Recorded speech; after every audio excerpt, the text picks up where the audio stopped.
how to create your Patreon account.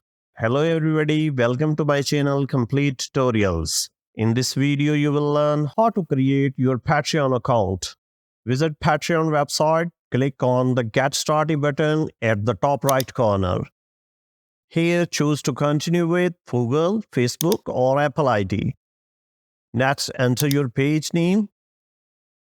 Then click Next. Here you will be prompted to connect with your social media accounts. Connect your accounts and click on Go to your page. Once you are in your page, you can customize it. This includes adding a bio, a photo, and a banner image. Provide all the information and click the Publish button at the top right corner. Here you will be prompted to enter your original name. So enter your name and click on Continue. Finally, click on Publish and you are done.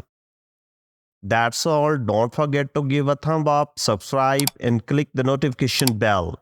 Your comments and input means a word for me, so don't hesitate to share your thoughts in comments below. I truly appreciate your engagement.